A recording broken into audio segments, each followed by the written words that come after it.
slave is not anymore on your cheek here, that you feel fresh, new, more funky, more inspired? Yes, sir. Very How much. come? Well, once you free yourself from all contractual binds, you make music differently in the studio. You're not thinking about working for someone, thinking about just creating for God. Well, it's not your game. You didn't make the rules, so everything comes hard. And as long as you sign to a contract, you're going to take a minority share of the winnings. A select few of us will do well, the majority will not. So as a people, we'll be considered a minority. But stop, let's take a moment and look at yourselves. There's nothing minor about you. You are a blessed people. You're the most talented on earth, and you are still grateful. That is why upon winning in their game, you always thank God. Tonight, I would like to ask one favor of you. Imagine what we'll all be like in our own game. Peace and love for one another. Oh, I think once I started writing slave on my face, I pretty much knew the outcome. I mean, you have to understand that that word on one's face pretty much changes that the dynamic of any meeting that you're in. It looks like we'll finally be getting some answers about what really happened to Prince the day he was found lifeless in the elevator and why the authorities were so quick to close his case. There's talk of a new video which reveals Prince tried to warn us about industry giants like Diddy and Jay-Z manipulating media and people before his untimely passing. What makes this even more insane is that Jay-Z was mentioned several times in the video, and Prince had some damning stuff to say about him too. Prince had been in the industry for a minute, beefing with the biggest record label and having dealings with other notable artists. Prince understood all too well how Diddy manipulated singers to appease his employers and label executives, but he was also aware of the extent these companies would go to in order to keep control and turn a profit. Diddy's antics in the music business were more of an open secret. Prince was a target because he was always honest, never showing signs of fear, and warned artists early on not to sell their masters and enter into slave contracts with record labels. His statements were dangerous and something that most artists would never dare to do. Man that instilled a lot of wisdom and changed my outlook on business in general and preserving yourself, your spirituality, your sanity, and your pockets, and your art, protecting that was Prince. And he offered a lot of amazing advice to the next generation because he cared. He's seen a lot, he's been through a lot, he's fought for a lot. And he's an amazing creative, a phenomenon, honestly. Over 17 instruments, composing everything himself. And he loves to do what he does, and he shows up and does it very well. But he's become an independent thinker, and he passed those gems in every conversation that he's had with artists like myself, Janelle Monáe, and we take all of that stuff with us. He knew that it would matter. Not just ownership, but protecting and preserving what you so love, which can often get tainted in a business, that is just sometimes based on numbers. Unfortunately, as I mentioned earlier, the music industry isn't run by musicians, rather it's run by accountants and lawyers. I'm not sure if they've heard real music, but they're looking for acts that will bring in the most money for them, so you'll see all kinds of little gimmicks. In the end, real music is just about a microphone and a spotlight, so if you can get past that and bring in special effects with your body, I believe your career will last much longer. I don't know if Yeezy will be owned after this interview, but you understand what I mean when I say that when we sign up, we're signing someone to the larger Vendy slave ship rather than the larger universal slave ship. You're saying that all of his tweets were insane, and you know why Prince gave me the song Jail, because he liked what I did. He said, I like what you did with those contracts. You said Prince gave it to you, man, so you definitely guess who's going to jail tonight. Gemini spirit, since he was on that point, but you don't know that you're talking about Prince. I'm referring to Prince's attempt to escape from businesses that don't connect with him, as well as Prince with the slave on his cheek. Michael. Prince was a force of nature in the music industry, and his rise to fame with Warner Brothers is a testament to his unparalleled talent and vision. In 1977, when he was just 18 years old, Prince signed a contract with the prestigious Warner Brothers record label, marking the beginning of an extraordinary career that would go on to shape the landscape of modern music. However, his early years at Warner were not exactly smooth sailing. His first two albums, For You 1978 and Prince 1979, didn't perform well commercially. Despite this, Warner Brothers saw something in Prince that many others missed: an undeniable raw talent that set him apart from the rest. Rather than dropping him like many other labels would have done with an underperforming artist, Warner Brothers made a decision that would prove to be groundbreaking. They decided to invest in Prince, and more importantly, they gave him complete creative control over his music. This was an unusual and even radical move for a major label at the time, especially for an artist as young as Prince. But Warner Brothers saw something in him that made them believe in his potential, and they were willing to take a chance on him, even if it meant defying conventional industry norms. What made this arrangement so revolutionary was that it gave Prince total freedom over every aspect of his music. He wasn't just the singer or the performer, he had the ability to write his own songs, choose the instrumentals, and even produce his records. Essentially, Warner Brothers handed him the reins, allowing him to craft his music exactly the way he envisioned it. Without interference from label executives or producers, this level of artistic freedom was almost unheard of in the music industry at the time, where most artists were bound by the decisions of their record labels, producers, and managers. But let's be honest, Warner Brothers weren't just being altruistic in giving Prince this kind of control. They knew that by giving him the power to manage his own creative process, they were also minimizing their own risk. By giving him complete responsibility for his music, Warner Brothers essentially saved money. They didn't have to pay for multiple producers or additional input from the label, which meant the company could produce albums more cheaply and efficiently. The financial arrangement was clear. If Prince succeeded, he would be a goldmine for the label, but if he failed, it would be on him alone. Warner Brothers stood to profit immensely from his success, keeping about 80% of the revenue from the sales of his albums. In essence, the label's investment in Prince was a calculated business move, a gamble that was well worth taking. And gamble they did. Prince proved to be more than just a hitmaker, he was a visionary who transcended genre and culture. His third album, Dirty Mind 1980, marked a major shift in his career, showcasing his unique blend of rock, funk, soul, and new wave, as well as his provocative lyrics and charismatic stage presence. From there, he would go on to release an array of albums that would define the 80s, including the legendary Purple Rain 1984, a groundbreaking work that catapulted him to international superstardom. What made Prince's relationship with Warner Brothers so significant wasn't just the artistic freedom he was given, but the sheer power and autonomy he was able to wield in an industry that typically favored control and conformity. Prince was a creative mastermind who didn't just want to make music, he wanted to redefine it. The creative control granted to him by Warner Brothers was the key to unlocking that vision, and the results spoke for themselves. While Warner Brothers might have reaped the financial benefits, it's undeniable that Prince's artistry was the driving force behind his success. In the end, Warner Brothers' decision to give Prince creative control wasn't just a smart business move, it was a pivotal moment in music history. It allowed one of the greatest artists of all time to fully express himself without limitations, and in doing so, it transformed the music industry forever. As much as Prince benefited from this deal, it also paved the way for future generations of artists to take more control over their own creative destinies, forever changing the dynamics between musicians and record labels. Mariah Carey just had this big $20 million, that's like a huge deal, right? So you feeling that? No, well, what I mean, I don't understand. What the public sees the word $20 million an album. Well, let's see. Do you all think that's a good deal? Well, I mean, tell me why. I mean, what am I missing? Okay, let's do some math. Okay. If you do math like that? Yeah, kinda. If you sign me, Okay. you sign me to a record company, Right. or a record deal. Let's suppose you have a record company. Right. How much would you give me? The album sells for $18, right? $18. Whatever, yeah. All right. How much of that would you give me? Well, I don't know how it works. Well, no. Half? Half? Half sound good? Yeah. All right. Check this out. If I sell 1 million copies, I'm gonna have $10 million, right? Roughly $10 million. Right. If I sell 2 million copies, I got $20 million. Right. If I just sell 3 million copies, I got $30 million. Now who has the biggest record deal? Oh, I see. Yeah, right. Okay. Right? So Mariah kind of got screwed. It became such a big deal back then is ever since my third album, I wasn't really taking large advances from the recording companies. I was recording the albums myself in my own studio. So the way I looked at it, I owned the work because I paid for it. And I did all the work. I created it, so I felt like it should belong to me. That said, the companies felt otherwise. And they would always hold this contract up and say, well, you signed it. And I say, well, I understand that. It's not like I want to leave. I just want to, talk about this thing and see if we can't make it more fair. Of course, they wouldn't change, because if they changed, they wouldn't really exist. And that's kind of the situation we're in right today. They're not going to exist much longer. But it's not like we're against them or anything like that. The idea is that we find better ways of working with one another. It shouldn't be a situation where they own the album or the work. We're talking about intellectual copyright. If they're going to be indeed a delivery service, then that's fine. But even FedEx doesn't say that they own the thing that they When Prince attempted to negotiate a better deal, particularly after the success of his later albums, Warner Brothers waived his contract in his face and essentially told him to leave.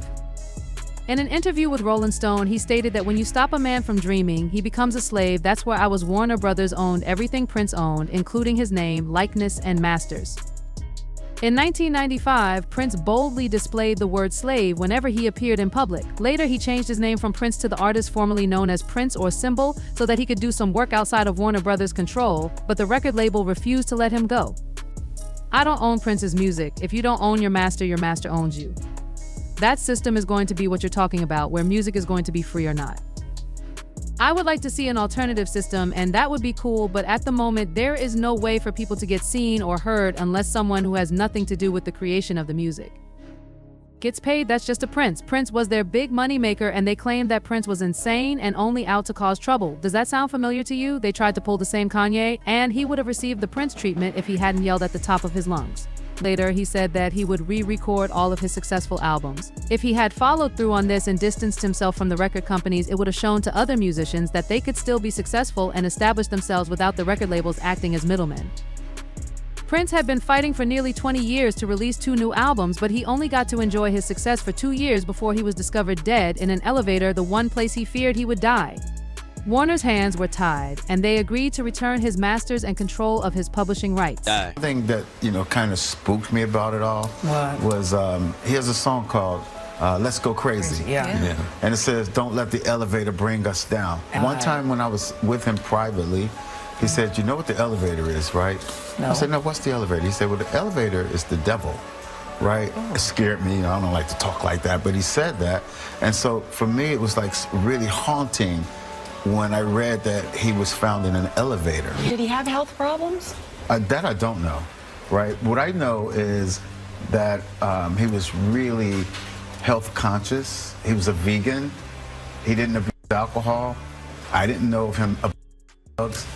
He worked out, so, that also really concerned me because it made me think that, wow, so you mean you do all these things to take care of yourself and you die so young? Many things were wrong with the Prince's death, including the lack of security and help when he passed away. It's also strange that there had been reports that he was already suffering from OD'd on a strong painkiller just a few days before he passed away, but if he was already in poor health, why wasn't he receiving medical attention or having a doctor look after him? Prince had just agreed to go on tour, so there must have been some sort of understanding that he was healthy enough to perform on those dates, especially for the larger venues, because no one would be willing to spend millions of dollars producing a tour if they knew he had OD'd and his health was in shambles. While Prince was trying to gain control from Warner Brothers, he struck many deals with people he believed shared his vision and wanted to protect artists from exploitation, only to discover later that they were just as shady and diabolical as Prince himself. Prince wrote in a post that just when you thought you were safe for someone as big as Prince, the police didn't really seem to care about piecing together the details of his death. It seemed like they were just doing the bare minimum to get the public off their backs and call it a day. According to reports, Jay promised Prince that he prioritized artists and would defend Prince's rights in music. Jay-Z and Tidal were granted permission by Prince to broadcast only one of his albums. Jay-Z said that as a black guy, he had experienced the same hardships as Prince, and Prince soon discovered that Jay-Z was just as vicious and relentless as the white executives when it came to lining his own pockets without permission. Tidal started streaming all of Prince's songs under the pretense that Prince had granted permission, but anyone familiar with Prince would know that Prince disliked streaming services and would never make all of his music available for streaming. Prince is an artist trying to succeed in an industry where the white record label executives hold all the power while doing little of the work. When people claim to love and respect you while taking 80% of your earnings and then expecting you to fix your own communities, they're likely to edit all of this out, but that's the sharp end of the sword, and we're at the wrong end of it right now.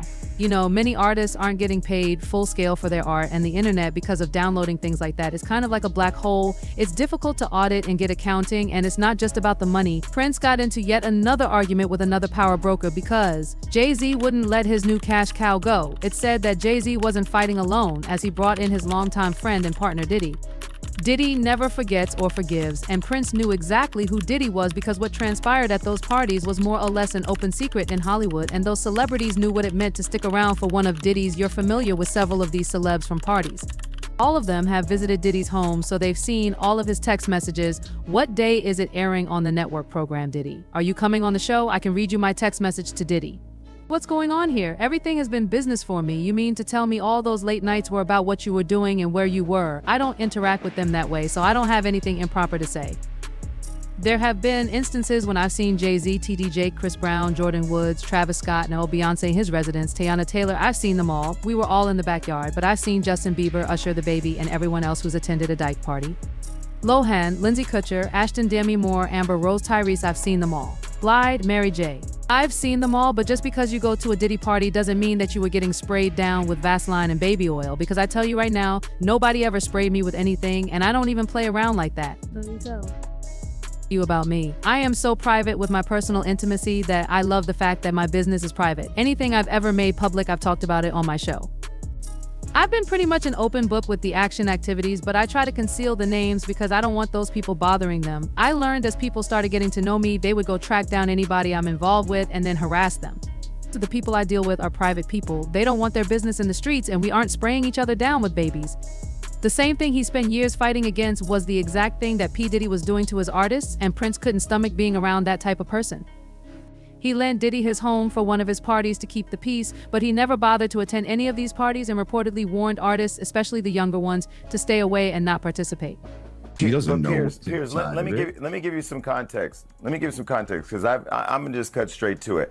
I have been to the house parties where there have been extra police, or not police, but maybe off-duty police working as security, armed security, shutting down the entire street because there are so many people trying to get in the home. Think about it. Beyonce's on the other side of the gate. Jay-Z's on the other side of the gate. Every major celebrity, the Kardashians, on the other side of the gate. People are trying to get in that party. The first Diddy party I went to was at Prince's house. So you want to go to Prince's house to the Diddy party where Tyrese is performing and Demi Moore and Ashton Kutcher are swinging on swings.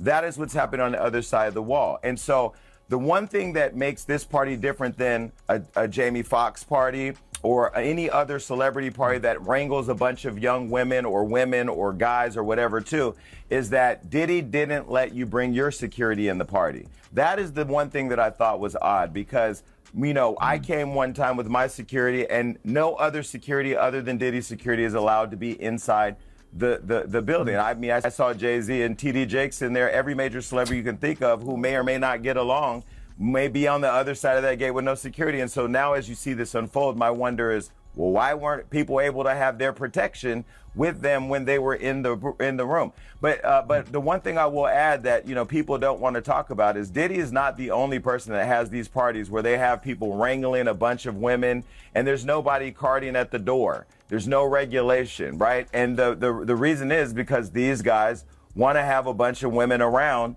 And what happens when you mix that with a bunch of liquor and other things, when the regular party goes home, what happens after everybody's gone? Did Diddy ever see himself as a king, someone who could command everyone and everything around him, making demands at will, perhaps, but his actions seemed to betray that image, especially in his interactions with other artists. One notable example of this was his public plea to 50 Cent to be his friend, an overture that seemed out of character for a self-proclaimed mogul of his stature. It's easy to wonder if this was the same behavior he exhibited when trying to get close to Prince, someone he likely saw as a rival for the top spot in the music industry. In Prince's case, it was clear that he wasn't interested in befriending Diddy, and that made the situation even more complicated. The more Diddy tried to force his way into Prince's world, the more Prince seemingly shut him out, maintaining a boundary that drove Diddy mad. Prince was fiercely independent and protective of his art, and he wasn't one to let anyone manipulate him for personal gain, even if that meant shutting out major figures in the industry. Diddy's frustrations with Prince's resistance didn't just stem from personal snubs, but also from the business side of things. Diddy was known for making strategic moves to ensure his place at the top of the music and entertainment world, and working with industry giants like Jay-Z and Warner Brothers was part of that strategy. In fact, many believe that his dealings with Jay-Z and the label were, at least in part, motivated by a desire to exact some form of revenge on Prince, an attempt to undercut him while also securing a bigger bag for himself. Diddy's alliance with Jay-Z and Warner Brothers was, in many ways, a calculated maneuver. He sought to challenge Prince's position within the music industry by aligning himself with these powerful forces. At the time, Jay-Z and Diddy were both prominent figures in the rap and hip-hop scene, while Warner Brothers held significant sway in the mainstream music industry. By working with them, Diddy could not only gain more influence and control, but also attempt to undermine Prince, who had long been seen as a defiant, independent artist. Prince had carved out a reputation as someone who refused to be controlled by the industry, and that made him a target for those who sought to bring him down or take his place. However, Prince's situation in the music industry wasn't as simple as just having enemies like Diddy and Jay-Z. In fact, there was no one in the industry he could fully trust. For years, the people around him seemed to be more interested in profiting off his success than respecting his vision.